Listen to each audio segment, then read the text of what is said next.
Hello. This project began with an act of remembrance. I remember falling in love when I was 3 or 4 years old with singer Linda Ronstadt as I listened to her rich, melodic voice merge with the instrumental vibrations of the mariachi band on the album Canciones de mi Padre. When I was 12, I fell for Kate Winslet and Titanic. And back in the summer of '99, when I was just 14, I discovered more than Angelina Jolie. It was then that I realized my feelings of desire for women in general were something I could no longer ignore. But 5 more years would pass, and it wasn't until after I watched the entire first season of The L Word in one sitting that I was ready to make the act of loving on-screen an off-screen reality. My first loves were influenced by these experiences and memories of women in ranchera music, film, and television. Though there weren't any out Latina lesbians visible in mainstream culture while I was coming of age, today contemporary cinema provides more possibilities for Latina lesbian embodiment and points of entry for cultural difference. In Mosquita y Mari, desire is an agent of change that moves beyond issues of lesbian visibility and representation.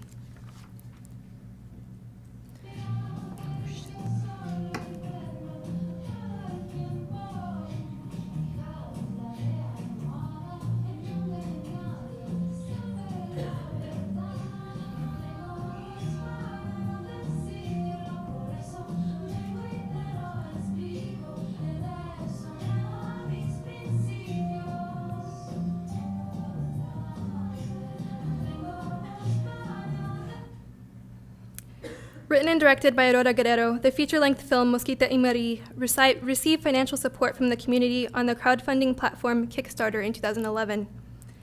Inspired by Guerrero's own experiences growing up, the film explores the coming-of-age story of 2 15-year-old girls, Yoli and Mari. Engaging with feelings of desire and self-discovery, Yoli and Mari struggle to fit in with their peers and maintain familial responsibilities while also trying to make sense of their feelings for one another. Through music and dance, desire cuts across difference to bridge the spectator and narrative characters in the borderlands. Scholar Gloria Anzalúa explains the borderlands as a space of constant transition, where 2 different areas, cultures, or social constructions converge upon one another. I argue that desire is an affective and embodied language by which connections generated through music and lesbian desire through dance are expressed on-screen and are understood by spectators off-screen. Filmed in the Los Angeles neighborhood of Huntington Park, sound effects, dialogue, and even music are used to conceive and anchor an immersive, multisensory environment. As Yoli and Mari walk home from school together along Pacific Avenue, the street is lined with retail stores, vendors, and markets. Boldly colored signs give contrast to the dull, heavily trafficked pavement. The blending of Spanish and English spoken by passersby plays with the continuous movement of vehicles, adding to the rhythm of Latin music in the background to localize the scene. Children of immigrant parents, Yoli and Mari are representative of a continuous wave of Spanish-speaking Chicanas whose culture is always being renewed by immigration. Music and dance are recurring themes, and for Yoli, they open the door to new emotions. In a moment of reflection with Mari, Yoli shares a memory of seeing her parents dancing, and soon after, she is wearing her father's hat, listening to music alone in her parents' room. Her mother enters, and they engage in a spontaneous and lighthearted dance. Wondering what her own experience will be like, she asks her mom in Spanish, though I've translated here in English. "What was it like when you met Dad, when you danced for the first time?" Her mother, looking confused, replies, "What are you talking about?" "You know, life stuff." To which her mother responds, "We've made it perfectly clear that the only thing you need to worry about is school. Concentrate on that. I'm not busting my ass all day so you could just throw it away." In this scene, her mother interprets the question as a sign for potential distractions in Yoli's future, and it is clear that her parents will not tolerate any deviation from the future they envision for her. Her mother assumes the distraction looming in Yoli's future is a boy, and in this instance, Yoli's question about her parents' first dance is supported by the perceived problem, a boy, and it is in line with the socially constructed familial and cultural traditions carried out in a heteronormative framework. Meanwhile, this narrative is juxtaposed with an acceptable model of behavior that emphasizes relationships between women, made visible by the dance she and her mother shared. Scholar Catriona Escabel explains, it is through the context of intimacy wrought from female friendships that lesbian desire emerges within the Chicana community. Even though Yoli and Mari never speak of their attraction toward one another, desire is visibly depicted and slowly developed through key moments of lingering glances and palpable tension. The two are alone together in Yoli's home. Mari sits on the couch while Yoli plays Bestia, a song performed in Spanish by singer Julieta Venegas. As Yoli walks toward Mari, she presents herself, and the song begins with the lyrics, "I am transparent." She extends her hand to request to dance, and as the two dance, the lyrics parallel this action as Venegas sings. "Since I introduce myself, I do not need to talk for you to understand me. My eyes will say it all, my mouth says what I think." Yoli stares deeply, lovingly into Mari's eyes, and the film's body, which according to phenomenologist and film scholar Vivian Sobchak, is the material form of the camera, pulls back as they dance. Throughout the scene, they are silent. They communicate only with their facial expressions and bodies and perform an opening unto others. Yoli and Mari have been in the process of reorienting themselves toward each other in order to arrive at this moment. Critical studies scholar Sarah Ahmed's notion of contingent lesbians positions lesbian desire as a contact zone established through touch and is a process of directing oneself toward others. Ahmed explains it as an opening up of lines of connection between bodies that are drawn to each other in the repetition of this tendency to deviate from the straight line. Lesbian desires move us sideways. Yoli performs these sideways movements when she dances with Mari, departing from the straight or heteronormative line enacted by her parents when they danced. Yet the next scene indicates more than the passage of time. It reveals a space of intimacy shared between Yoli and Mari, a product of the dance they shared. The two are now on the couch, and the music has long since stopped. The natural light from the sunset enters the film's frame, painting the skin of their bodies in soft golden hues.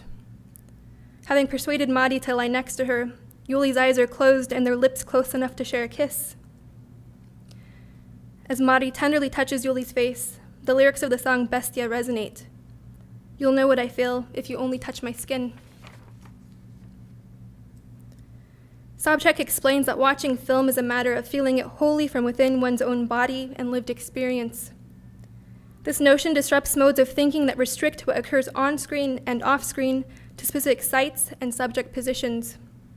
In this way, the subject position is shifted to include the sensory experience of the spectator, while also acknowledging the experience of the film's body as a lived body that provides actual and possible modes of becoming other than what we are. In this context, I am aware of the shift in my visual perception. My mind's instinctual reaction is to replay Bestia during this moment of intimacy between Yoli and Mari. In this way, I have integrated my own sensory experience into the film's narrative, and as a result, the act of watching the film transitions from a state of passive visual consumption to one of complete engagement. The film's embodiment, then, communicates and engages the spectator in a visceral form of desire that is beyond our own physicality. The film's body captures the textured shadows that take shape amongst the crumpled fabric of the blanket. As Yoli brushes her fingers along Mari's skin, the sudden sound of the door opening sends the two jumping apart to opposite ends of the couch, disrupting the mounting tension between them. The space between them seems too vast for the closeness they just shared. A pillow clearly out of place divides them, creating a metaphorical borderland. For the first time, the background becomes visible as the lace tablecloth, neatly set upon a traditional dining room table, surrounded by wooden chairs, comes into view, alluding to the reinstatement of order, tradition, and family values. This scene is the product of desire born from the dance between Yoli and Mari, and its significance points to the cultural restrictions that impede its progress. According to scholar Peggy Phelan, dance offers a point of entry to encounter that which is beyond the dance itself, referring to this act as passing through, but which cannot take place without the occurrence of the dance. Adopting Phelan's notion of passing through, The dance situates viewers in the borderlands with Yoli and Mari, and it is here, in the borderlands between queer and straight, American and Chicana, past and present, that passing through becomes a space of awareness. And the dance between Yoli and Mari opens onto new desires. Mosquita y Mari creates connections. Connected by the desire from one's own lived experience, the camera's mobile engagement works to produce alternative modes of embodiment that are different for each viewer. Furthermore, the film demonstrates the ways in which Chicana and Latina lesbians forge new visibilities while also engaging with cultural values and histories. Anzalua explains the mestiza operates between cultures, making use of everything, rejecting nothing, and turning the borderland space of ambivalence into a productive site of creation. If claiming a space is also to create, then the dance between Yoli and Mari not only embodies productive connections of desire, but also results in the manifestation of a mestiza consciousness embodied by desire itself.